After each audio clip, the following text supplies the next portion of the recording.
On July 6, the UK government announced sanctions against human rights abusers, including visa bans and assets freezes.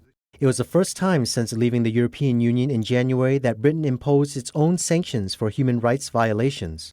On July 6, 2020, the UK Secretary of State for Foreign Affairs, Dominic Raab, introduced the long-awaited sanctions on human rights violators involved in extra-judicial killings, including political assassinations, torture, degrading treatment, forced labor, and servitude.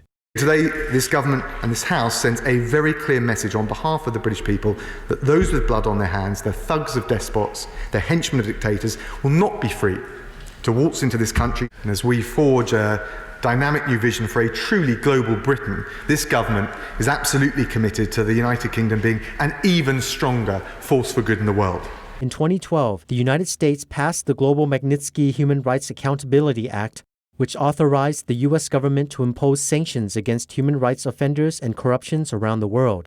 Later, many countries introduced their own human rights accountability laws on this basis.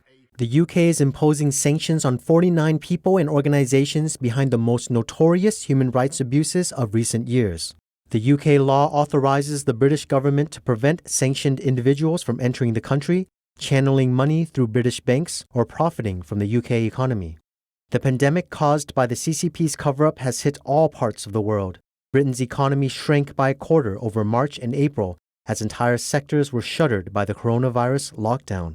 The British government has rushed out emergency measures worth an estimated £133 billion, US $163.7 billion, in response to the CCP virus crisis.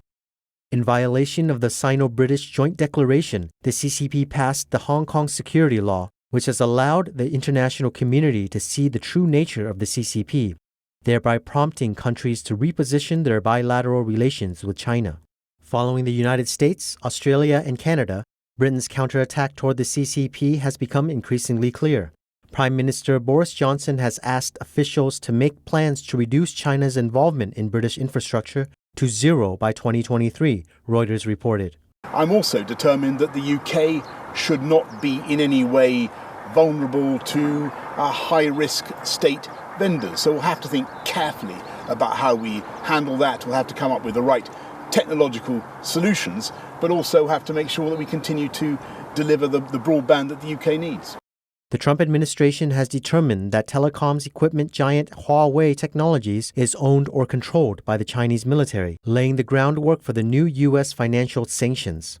Therefore, the UK's National Cybersecurity Centre is re-evaluating the UK's decision, which allows Huawei's limited participation in 5G network construction.